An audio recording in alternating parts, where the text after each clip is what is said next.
everybody. Welcome to Code Lavender podcast, episode number 3. So this morning I want to spend a little bit of time talking about something that we all experience probably on a daily basis. That something is stress. And, stress, it's really important that we understand it and we recognize stress when we're encountering it. I'm going to talk to you a little bit about my model of stress, the SAD model of stress, and how you can really easily recognize which stage of the stress response you're in, and then what you can kind of do to start working to move out of the negative states of stress. So, stress. Stress is not something new. We can actually trace stress back to the beginning of any living being on this earth. And there's a whole primitive modeling of our stress response. And it's that basic evolutionary mechanism that all organisms developed in order to survive an actual or perceived threat. At its core, it's really about how the body and the brain detect danger. And present day, we talk a lot about this being that fight or flight response.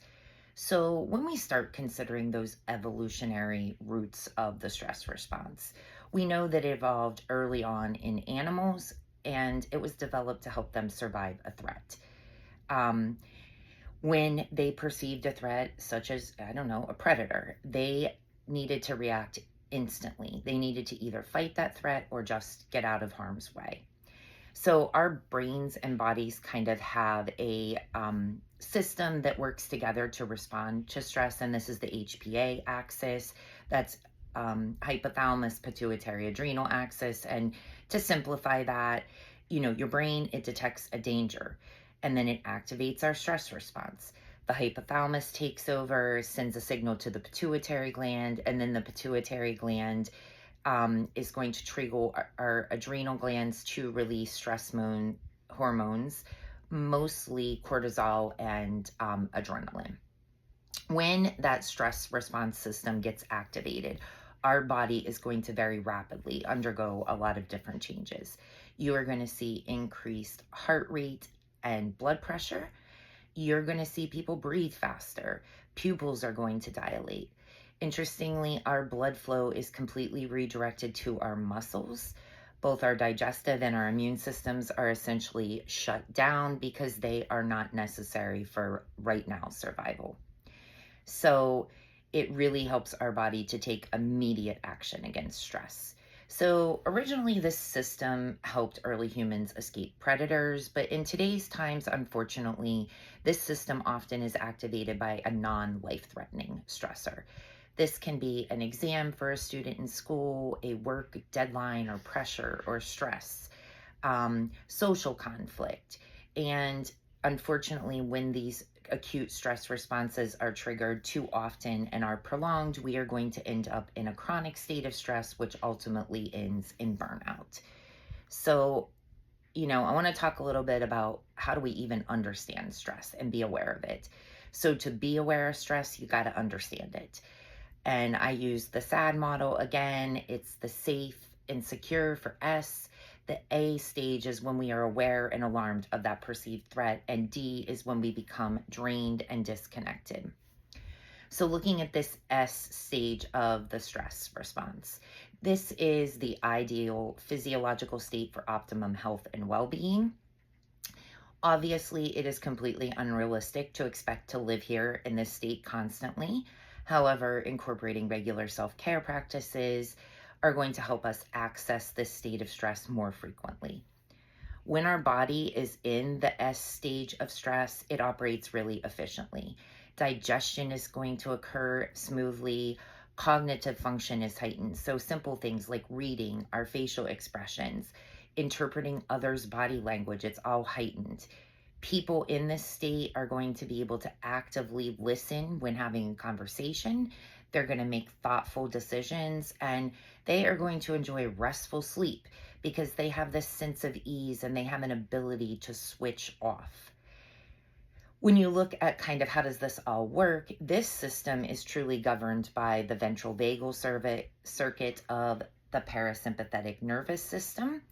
And this part of the nervous system really is going to remain engaged if we feel safe, secure, and relaxed. What's really interesting about this branch of the nervous system is that it's relatively new in human evolution. It wasn't always present.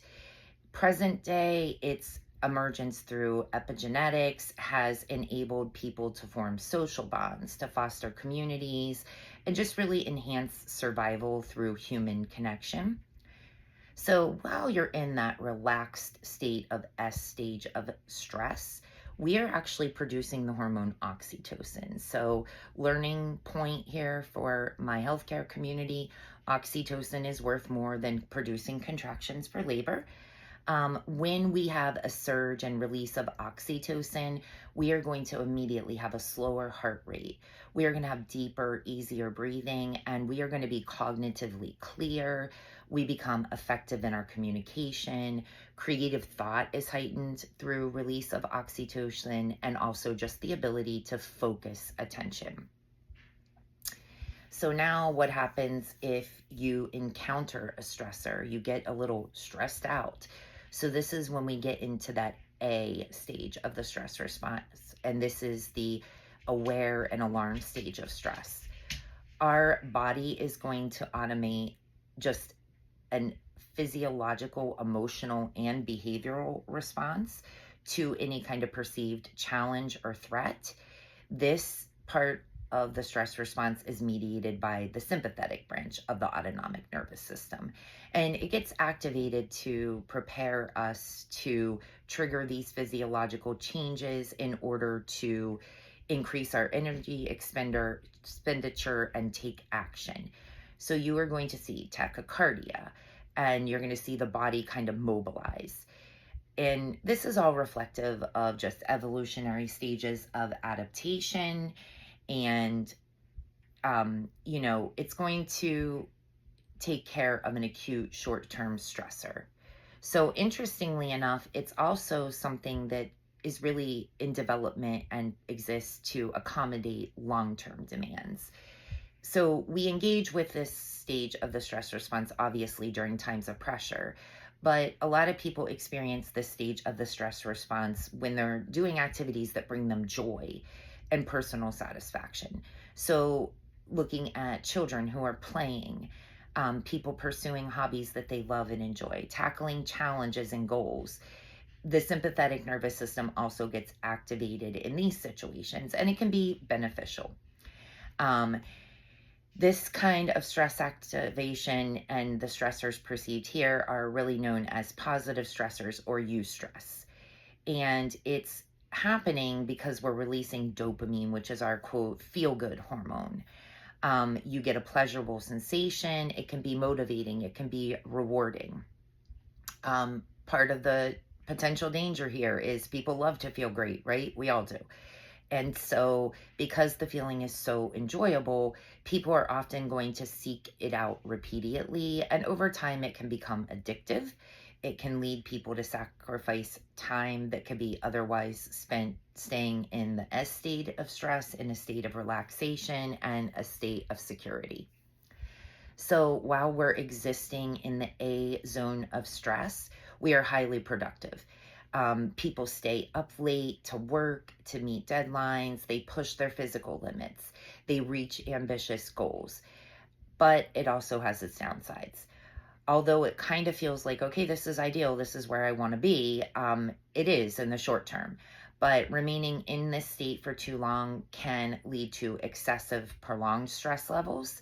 And eventually you're going to start to see those negative consequences. Your body and mind are going to feel that strain of that prolonged activation, and you're not going to have sufficient recovery time. So finally, we get to that D or final stage of stress, and this is that drained and disconnected state. Commonly, you hear a lot of people talk about it and coin it as chronic stress. And it's going to involve both physiological and psychological effects that actually are a direct result of prolonged release of stress hormones. When your body is in that heightened state of stress without any kind of recovery time, it's going to undergo just wear and tear. It can overwhelm the system. It's going to make the system super sensitive, and you're going to see chronic symptoms. So fatigue, emotionally numb individuals, a lot of physical health issues. So our brain is amazing, and it is always producing new cells to support cognitive functionality across our lifespan. And under the state of chronic stress, your brain just becomes impaired. Um, Elevated levels of the adrenaline and cortisone are going to hinder neurogenesis, and especially in the areas of the brain that support executive functioning, such as just emotional regulation, language processing, behavioral control, memory abilities, visualization.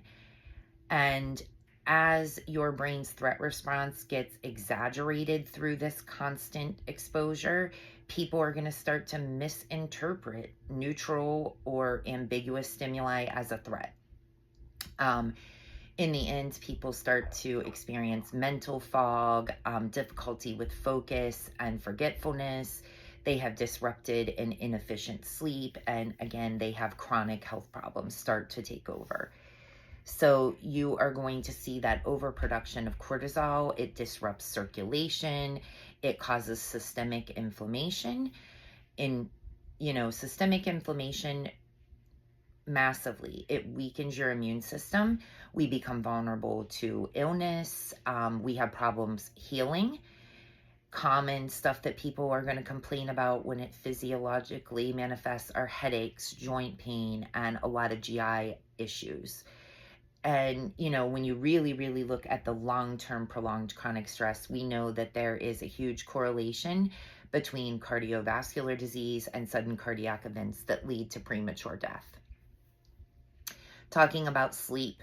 So sleep patterns are really heavily affected by stress.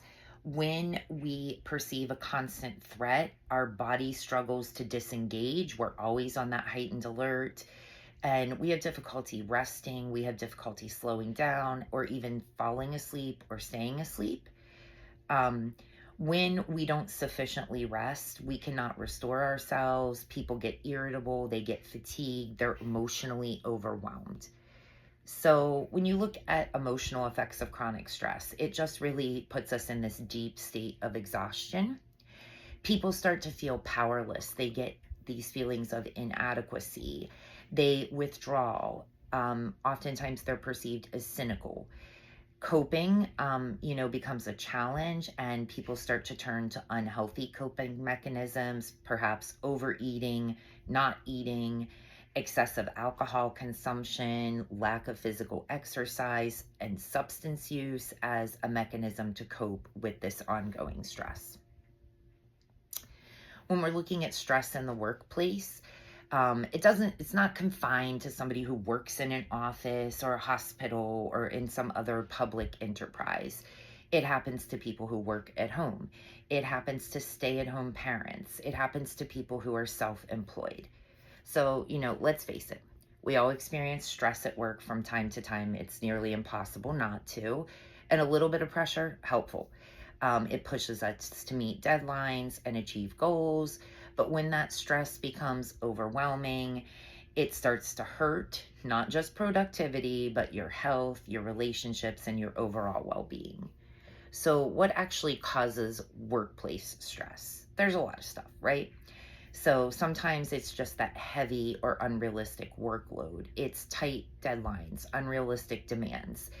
For other people, it can be the social component of work relationships, such as poor communication, unclear direction, roles, responsibilities, and expectations, and just generalized conflict with coworkers. Maybe people who feel like they are stuck in a job, they don't have any control or recognition.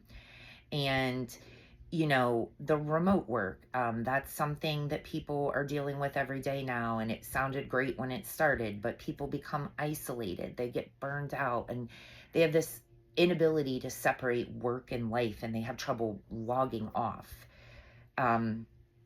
So let's talk about that impact of stress. When we're under stress, again, our nervous system gets mobilized. So stress at work, it's not just in our heads. It's going to start affecting your body.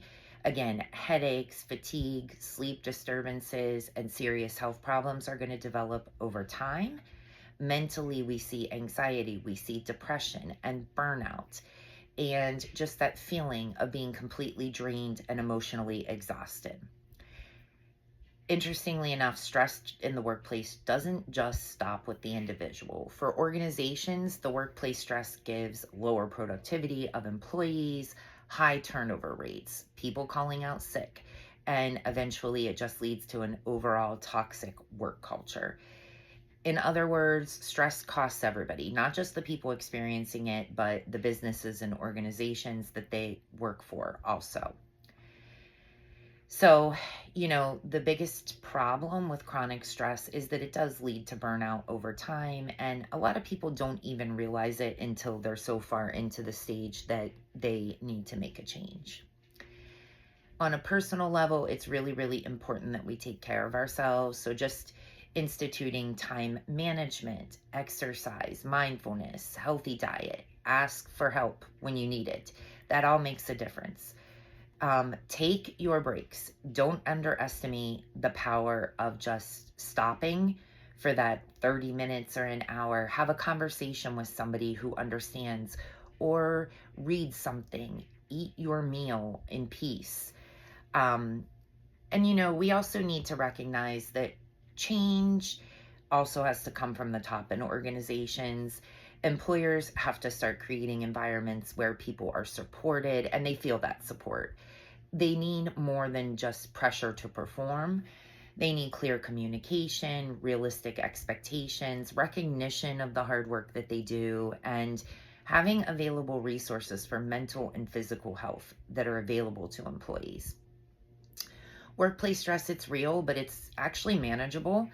It starts again going back to that awareness of it, and it grows with good communication, and it's going to improve with action. If you want a happier and healthier and more productive workplace, we all have an active role to play. So let's take a minute. Everybody take a deep breath in and now out, and ask yourself, how are you? Really, how are you? So in this world, we're moving at lightning speed, and stress is something that we kind of wear like our second skin. It manifests as tightness in our shoulders, clenching in our jaws,